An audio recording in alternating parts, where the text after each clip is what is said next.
Apa kabar Pak Saiful? Ya, alhamdulillah sehat, sehat Mas ya. Alhamdulillah sehat Pak ya. Baik, sekarang saya bersama Bapak Saiful Bahri selaku Ketua Umum Apindo DPD Banten ya Pak. Betul, iya. Ya, menarik Pak. Minggu lalu dari Apindo melakukan kerjasama Pak dengan BRI ya Pak untuk peluncuran kartu BBM non tunai ya Pak ya. Mungkin bisa dijelaskan itu dasar Betul, iya. kerjasama itu apa Pak yang melatar belakangi Pak? Yang melatar belakangi kerjasama itu sebetulnya berawal dari kelangkaan solar yang terjadi di Banten. Itu awalnya ya. Jadi pada saat itu tahun 2020 kalau nggak akhir apa 2019 saya lupa ya tepatnya. Tapi waktu itu karena kelangkaan solar kita teriak ke sana kemari gitu kan. Dari mulai Pertamina, BPH Migas, Menteri SDM, tapi kan capek kalau dengan setiap habis kita harus teriak seperti terus gitu kan. Jadi itu maka kami berinisiatif waktu itu dengan Pak Muiz, berawal kami diundang oleh BPH Migas ya, diundang oleh BPH Migas di Bandung, sehingga dari situ kita ketemu waktu itu salah satu komite migasnya, komite BPH Migasnya itu mantan ketua Kadin Sumsel gitu kan. Nah dari situ ya kita ada gambaran dari Bandung itu gitu kan, ada gambaran bahwa masalah solar subsidi ini harus kita cari solusi terbaik supaya bukan hanya di Banten terjadi kelangkaan solar, tapi yang paling parah itu daerah Sumatera, Kalimantan gitu kan, yang hampir bukan hanya ketika kuota subsidinya mau habis, tetapi pada saat titik tertentu itu solar yang peruntukannya buat untuk hilir, yaitu kan dalam hal ini industri dari pelabuhan segala itu gitu kan, itu betul-betul ada jaminan ketersediaan. Nah, berawal dari situ maka kita ketemulah dengan BPH Migas. Waktu itu diterima oleh Pak Rijal, Komite BPH bisa bidang pengawasan. Waktu dengan Pak Muiz waktu itu kalau nggak salah ini ya. Nah, berawal kemudian dari situ kita ada gagasan itu kita sampaikan supaya BPH Migas pun untuk sektor darat angkutan barang dalam hal ini itu ada kejelasan juga berapa tiap tahun alokasi untuk subsidinya.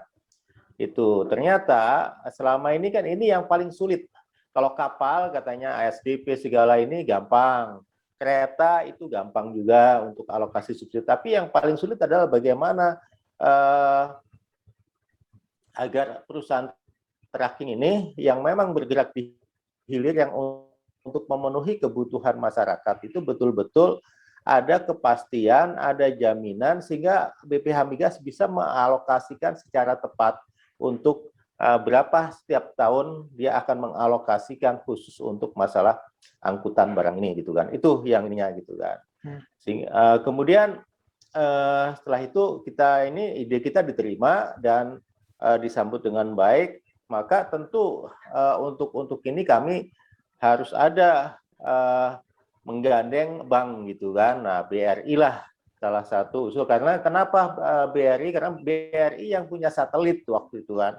Bank itu kan yang punya satelit BRI, dasarnya itu sebetulnya. Dan itu masih tergabung di Bank Himbara kan. Itu sebab kalau saya lihat kuota solar subsidi itu bahan baku tertentu, bahan bakar tertentu ini sebetulnya sih alokasi pemerintah itu udah banyak yang tepat, tetapi banyak tidak tepat sasaran, tepat guna dan tepat selusur. Ini gitu sehingga akhirnya banyak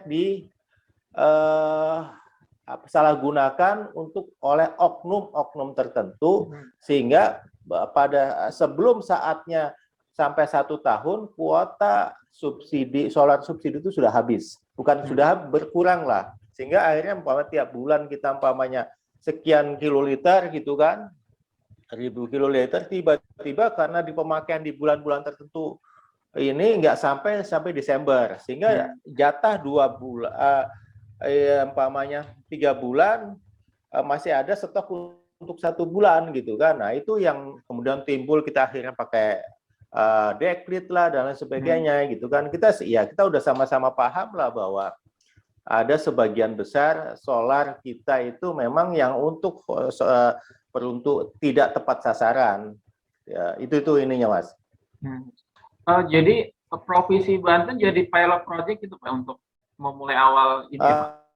Betul ya, karena awal idenya itu dari Banten. Kalau kita kan bicara bahwa ketika bicara regulasi, nggak mungkin kita berjuang di bawah, berarti di atasnya yang harus dirubah, gitu kan. Ketika bicara solar subsidi, tidak mungkin kita teriak-menerus di bawah, tapi kita harus ada legitimasi dari pengambil kebijakan yang dalam hal ini BPH Migas yang ngatur masalah distribusi semua angkutan gitu kan, baik laut, darat dan lain sebagainya. Dan di BPH Migas itu ada kebijakan-kebijakan di mana memang bisa mengalokasikan dan bisa katakan mengambil keputusan untuk disesuaikan dengan peruntukannya gitu kan. Yang terjadi kan sebetulnya banyak, punten angkutan tambang, makannya solar subsidi. Padahal dia kan harusnya solar industri. Kemudian ada oknum-oknum juga.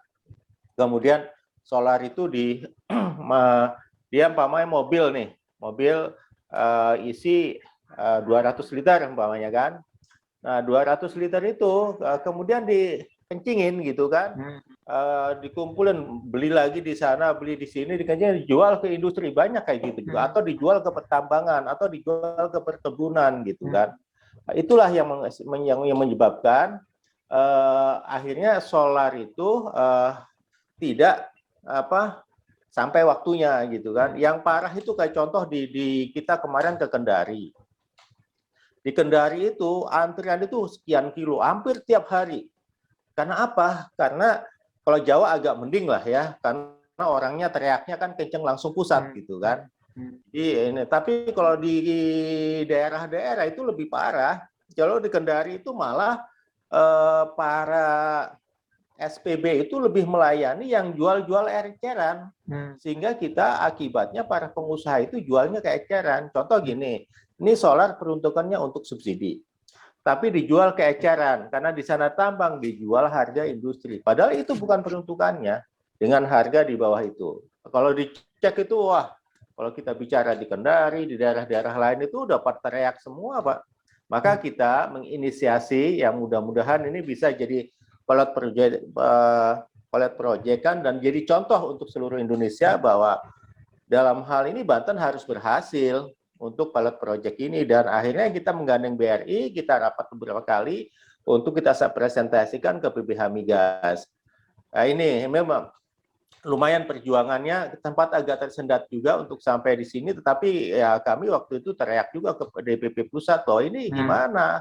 Saya bilang kita sudah mulai, jangan sampai berhenti di tengah jalan.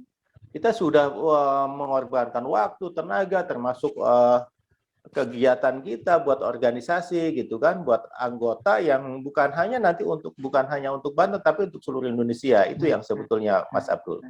Ya, teknisnya nanti penggunaan kartu non tunai ini gimana Pak? Teknisnya jadi non tunai itu, jadi kita kan masuk ke dalam satu sistem ya. Satu sistem itu yang nanti data itu yang akan kita punyai oleh pusat, oleh daerah, kemudian oleh BRI ngeklik gitu kan, berdasarkan data setiap perusahaan itu berapa kendaraan yang didaftarkan sebagai untuk alokasi solar subsidi.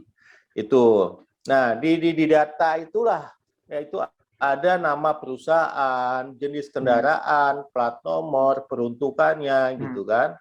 Nah, itu betul-betul peruntukannya untuk bahan bakar tertentu, dalam hal ini solar yang subsidi. Nah, dari data itu nanti masuklah ke dalam chip itu yang di kartu. Sehingga ketika katakanlah dia ngisi pom bensin, ya kan, itu langsung ditempelkan di tabnya, udah langsung ketahuan bahwa ini adalah, kan di situ ada logo Aptrindo, PBH Migas, BRI gitu kan, Pertamina di situ gitu kan. Nah, ketika ditempelkan keluarlah bahwa plat mobil ini benar kan, berarti sesuai peruntukannya, maka kita verifikasinya yang harus ketat di Aptrindonya gitu kan. Nah, nama perusahaan ini, plat nomor ini dan sebagainya, dan itu nggak bisa pindah tangan kartunya itu, karena di situ ada plat nomor. Kalau dia ketika di tag kemudian datanya nggak akan bisa ngisi gitu kan. Dan ketika memang itu sudah ini ada kepastian dari, jadi pihak pom bensin itu nggak bisa nolak. Jadi harus diutamakan karena yang lain yang bukan anggota Aptrindo itu akan ada kesulitan dalam hal ini. Itu kan belum jelas. Kalau kita sudah jelas gitu kan peruntukannya, itu aja. Artinya dari pihak Jadi, Aptrindo itu teknisnya. Jadi nanti bantu untuk menginventarisir perusahaan tracking di Banten ya Pak? Iya, itu wajib itu, bukan membantu, tapi memang kita adalah yang punya database. Database itu berarti kita verifikasi secara benar gitu kan. Ya, itu yang ininya. Sebab diverifikasi secara ketat inilah jangan sampai ada kecolongan nanti yang anggota peruntukannya bukan untuk sektor hilir, tapi sektor pertambangan yang permen sekian atau kepres sekian, saya nggak hafal ya aturannya, tetapi itu ada, nanti bisa dicari gitu kan. Itu bisa meminimalisir penyalahgunaan daripada solar subsidi. Itu. Dan itu ketika kartu itu bisa diblok.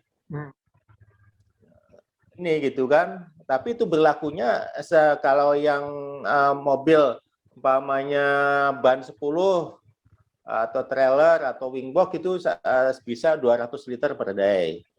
Jadi umpamanya dia sampai 24 jam, nanti besoknya bisa ngisi lagi, udah langsung gitu, udah otomatis gitu kan.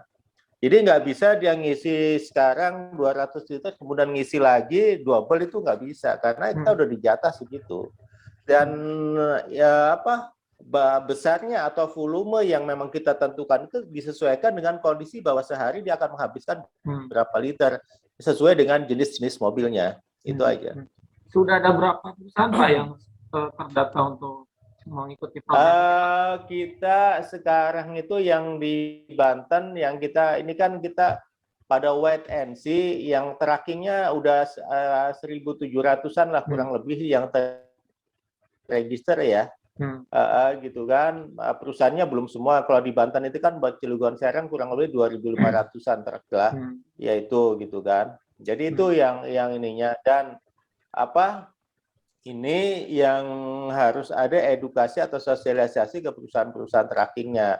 Kan udah sama-sama tahu bahwa teman-teman pengusaha truk itu taunya beres aja lah gitu, apalagi para bos-bosnya gitu kan. Jadi dia ini intinya bahwa organisasi Aptrindo itu harus memberi dampak manfaat, salah satunya solusi masalah kelangkaan solar di akhir-akhir bulan Oktober, November, Desember. Itu biasanya itu terjadi karena subsidinya itu kuotanya sudah habis di bulan-bulan sebelumnya, sehingga jatah tiap bulan segi ketarik tuh ke bulan sebelumnya gitu. Itu ininya. Yang memang salah satu bentuk perjuangan kita buat anggota Aptrindo, dan mudah-mudahan jadi seluruh Indonesia, sehingga yang tergabung di dalam Aptrindo betul-betul merasakan manfaat dia menjadi anggota Aptrindo. Sudah mulai diterapkan mulai minggu depan, minggu lalu ya Pak? Ya, jadi sekarang ini kan kemarin pilot project-nya kita launchingnya sudah ya. Launchingnya sudah, kita tinggal rapat. Sekarang jam 10 ini rapat nih via Zoom. Kalau nggak salah itu BRI, Pertamina sama Aptrindo ya, BPH Migas. Nah itu. Nah, rapat ini adalah menentukan langkah selanjutnya untuk di Banten. Karena kan yang saya minta kemarin ke DPP sama BRI follow up ini sampai betul-betul itu bisa terrealisasi dan bisa anggota itu paham untuk menggunakan itu. Maka saya bilang kita harus offline gitu kan. Sekarang kan PPKM sudah melandai ya kan. Yeah. Cilegon udah masuk level 3 atau level 2 saya belum lihat ininya ya. Tapi artinya udah level 3, paling ininya level 2. Jadi kita bisa melakukan pertemuan. Nah, pada saat itulah BRI, Aptrindo, BPH Migas menjelaskan, menerangkan presentasi tentang pentingnya masalah fuel card ini untuk digunakan di anggota Aptrindo supaya ada kepastian, ada kejelasan, tidak nunggu dulu lagi masalah kelangkaan solar subsidi. Itu aja.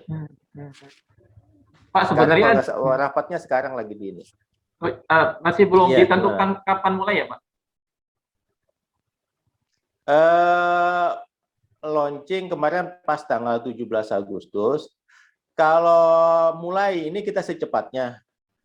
Mulai secepatnya, tetapi saya minta didahului oleh kita kumpul offline dengan semua anggota Aptrindo di suatu tempat dengan tetap menjaga prokes. Karena kalau dengan Zoom itu keterbatasan pemahaman mereka. Dan rata-rata kalau karakteristik di Banten itu ketika diundang offline itu pasti datang.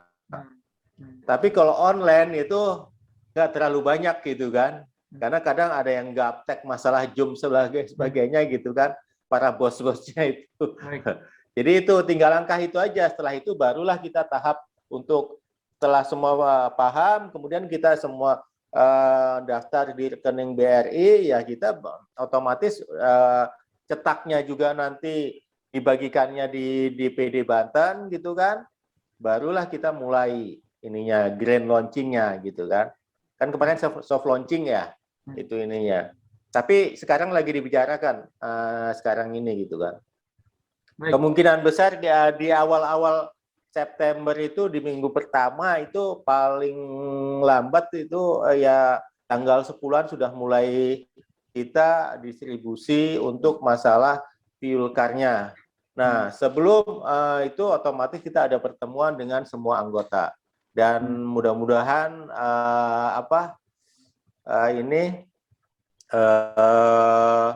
pandemi ini gitu kan sekarang udah mulai turun terus tuh, ya kan, semakin menurun gitu kan, dan kita lebih agak bebas untuk bisa mengundang semua anggota anggota Aptrindo Banten. Jadi tinggal kita pertemuan offline aja sih sama anggota itu aja. Karena untuk online itu agak-agak susah. Ya. Baik, Pak. Selain dengan fuel card ini bisa membantu pemerintah untuk mengontrol kuota, Pak, tapi dari sisi perusahaan sendiri itu apakah ada benefit, Pak? Maksudnya secara cost untuk BBM bisa terkontrol juga, Pak, setiap bulannya gitu.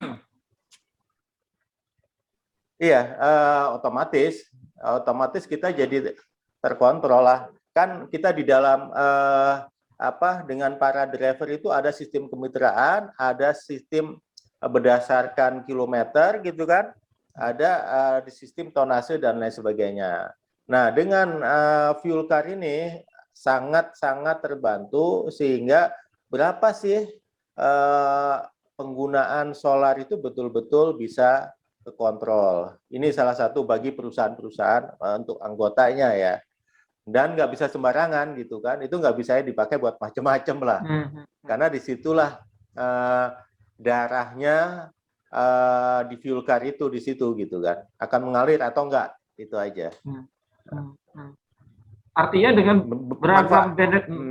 beragam benefit itu sebenarnya pengusaha traffic lain harusnya tertarik bergabung kita ya. Ya, saya yakin banget karena ketika kayak gitu Hiswana Migas lewat perintahnya Pertamina akan mengutamakan anggota Aptrindo dibandingkan yang lain yang masih abu-abu belum jelas. Kalau kita kan sudah dikasih sama BPH Migas bahwa nih anggota Aptrindo sekian juta truk, alokasinya untuk mobil ini sekian liter, juta kiloliter, ini sekian liter, sudah jelas gitu kan, untuk daerah Banten sekian-sekian, jadi udah jelas. Ini dan semua sudah terdata, sudah terregister.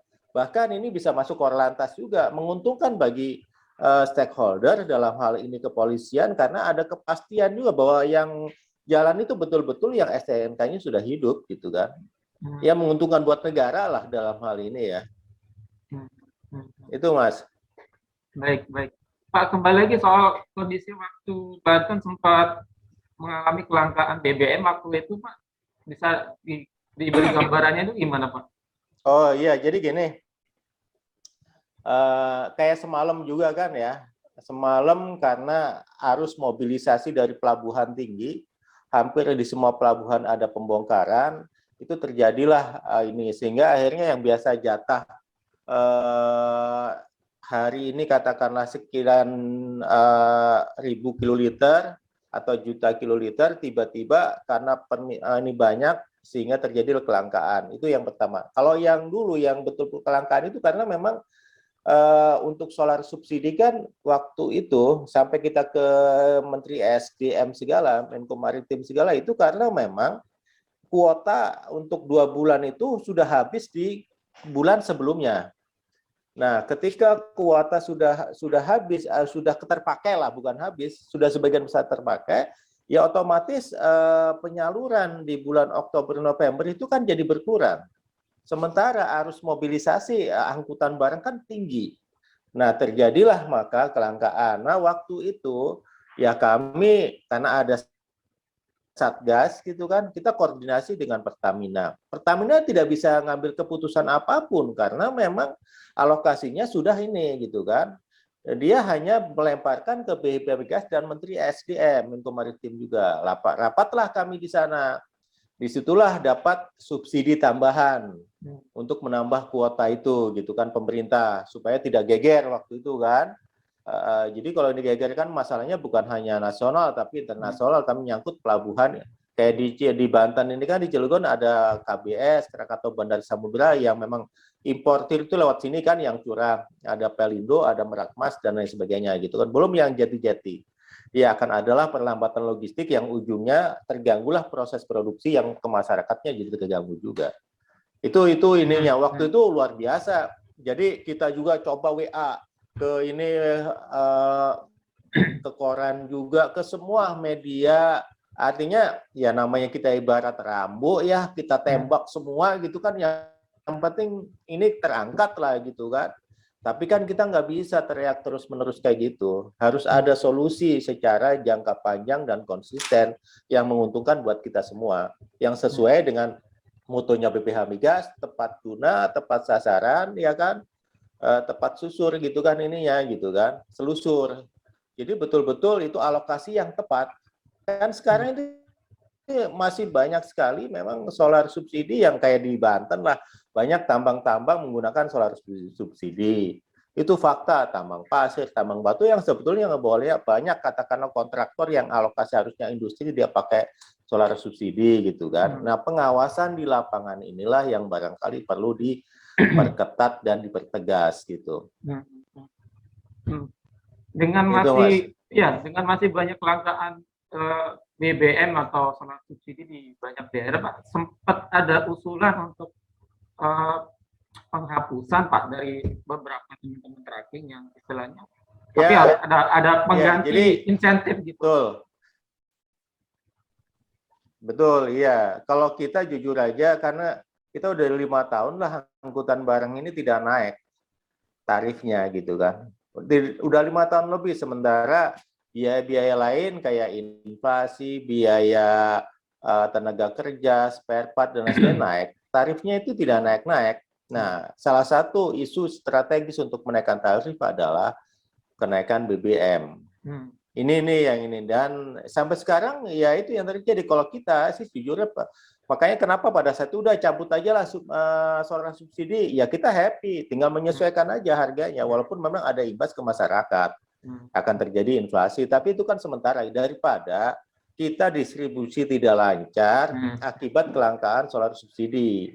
Hanya memang angkutan penumpang kan memang ya, angkutan penumpang dalam hal ini bis dan lain sebagainya itu kan keberatan karena harga tarifnya itu diatur oleh pemerintah. Sementara angkutan barang tarifnya itu kan diserahkan kepada kita semua. Itu, Mas. Baik, terakhir Pak Saiful, mungkin setelah proyek dari Fuel Card ini sudah terlaksana, PR selanjutnya apa yang mau dikerjakan, Pak? Ya, fuel card terlaksana ya kita gimana caranya pertama pilot project di Banten ini sukses dan kemudian sukses seluruh Indonesia, ya kan? Yang kedua otomatis kita akan mencoba untuk sinergi ini sosialisasi fuel card ini agar semua stakeholder juga tahu ininya gitu kan, karena otomatis dengan begini orang akan berbondong-bondong juga ke Aptrindo ya untuk mendaftar karena pasti akan ada banyak kesulitan gini kan. Nah kalau kita di Banten lebih masalah soliditas anggota aja sih, yang salah satunya kita ada masalah-masalah dengan tol gitu kan, yang 2 kali jarak terjauh dikenakan angkutan barang gitu kan tanpa ada parameter untuk menentukan sekian ton kelebihan sekian ton tapi dipukul rata, kemudian itu dananya lari kemana, kita coba akan ke YLKI juga gitu kan. Ini salah satu PR kita. Di samping itu kita juga mengusulkan jalur logistik ya selain odol itu kan, nah jalur logistik untuk khusus di Banten. Nah kemudian masalah odol yang perlu ini adalah harus ada, karena di Banten ini kan beda dengan Jakarta yang angkutan kontainer sebagian besar. Di Banten itu curah yang mau tidak mau harus menggunakan dimensi yang lebih besar.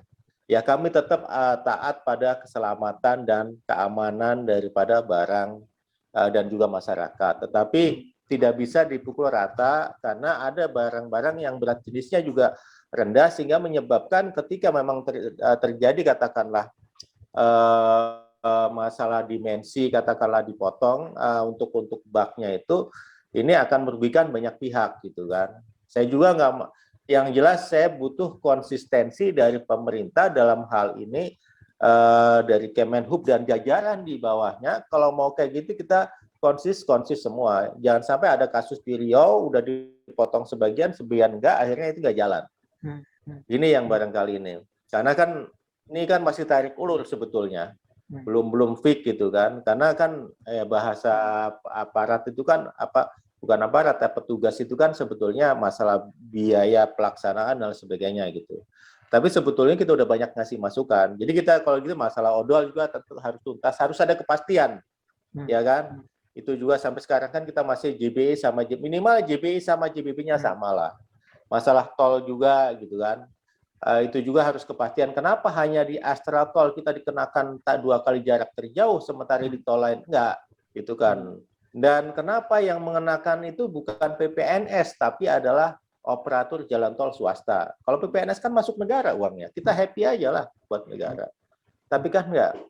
Itu yang memang ini gitu kan. Ya banyak lah, belum regulasi tentang jalan dan lain sebagainya. Ini yang ini. Itu aja Mas. Baik. Terima kasih Pak Saiful sudah sempat waktu untuk wawancara pagi ini Pak. Sama-sama. Ya, sehat selalu Pak. Terima kasih juga Mas Abdul. Sama-sama ya. Salam sehat juga ya. Ya, baik. Assalamualaikum Pak. Waalaikumsalam warahmatullahi wabarakatuh.